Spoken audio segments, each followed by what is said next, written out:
Physically, here's what a reactor core looks like. In this scaled-down model, you can see each of these little pellets in here, each about the size of a pencil eraser, are encapsulated in fuel rods. There are 260 some odd fuel rods in one of these bundles. There are also cadmium control rods that control the rate at which neutrons strike the nuclei of uranium atoms, thus releasing heat in the form of energy that also makes electricity, as we'll discover. Now, each one of these rods, and there are 157 of them, goes into the reactor core. And this is a scale model of the reactor core. And this is one of those fuel rod assemblies. 157 of them make up each reactor core. There are going to be 2 of them at the Farley nuclear plant near Dothan. Well, as we said earlier, perhaps, we have the nuclear fuel in these assemblies located here in the nuclear reactor vessel. And of course, this fuel is surrounded by water.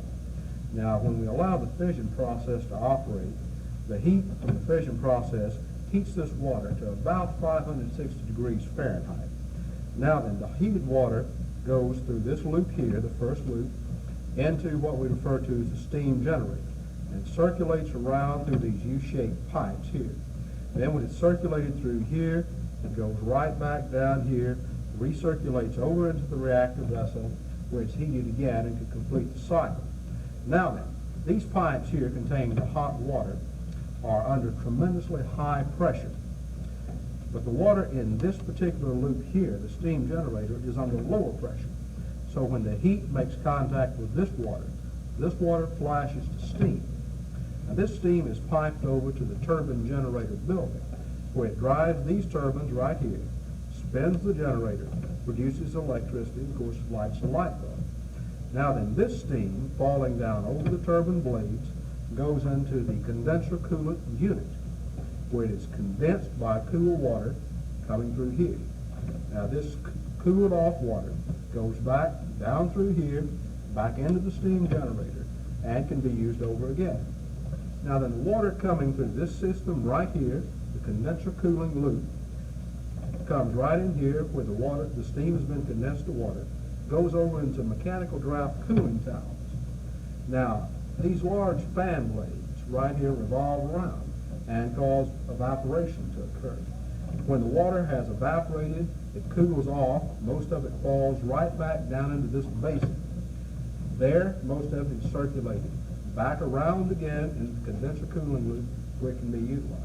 So you see we have basically 3 loops in this system. In the first loop, we have heated water produced.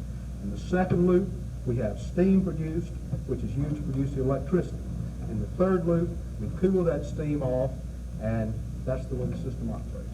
A closed circuit loop generation system eliminates most of the complaints that have been raised in the past about the possible release of radioactive matter into the environment. Is that true?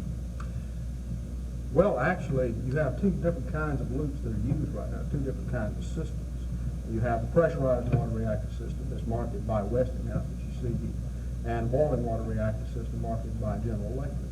They both do have 2 closed loops, and the only thing we can say about that is that it eliminates concern that some people have voiced about, quote, contaminated water getting out into the environment through the cycles.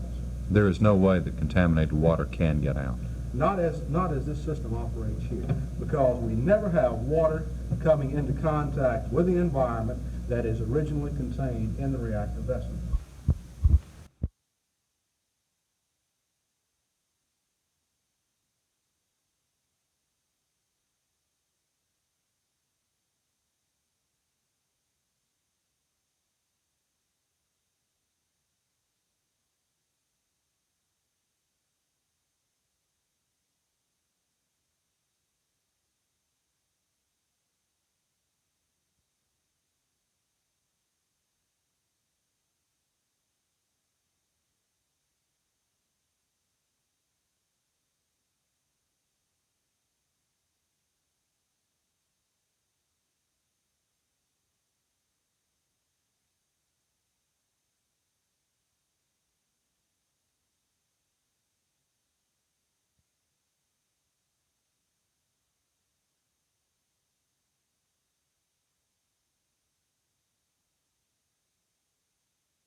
How safe is it?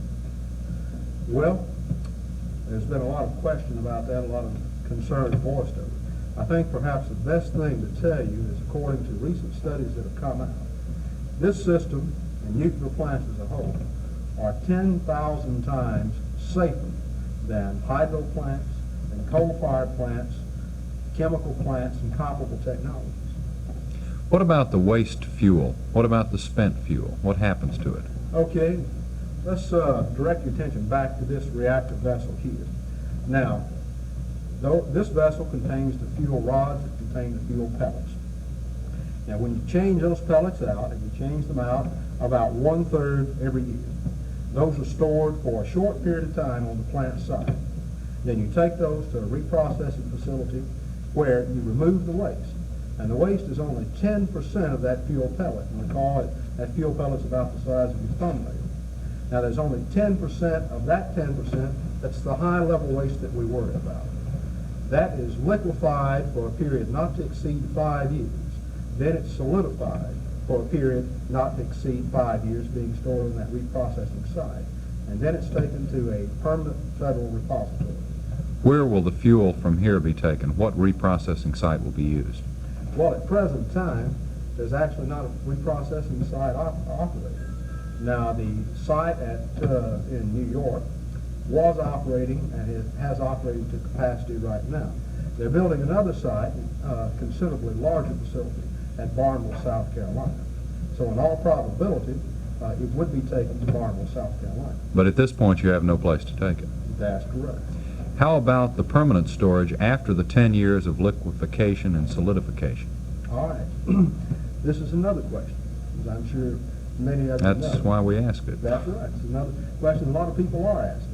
Now, probably all indications show that the best means of dealing with this long-lived radioactive waste will be to store it in permanent geological retrievable facilities.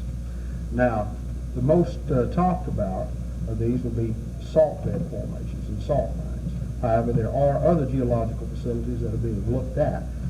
In December of 1976, the NRC started intensive search throughout a number of states in the United States for the best facility to store it in.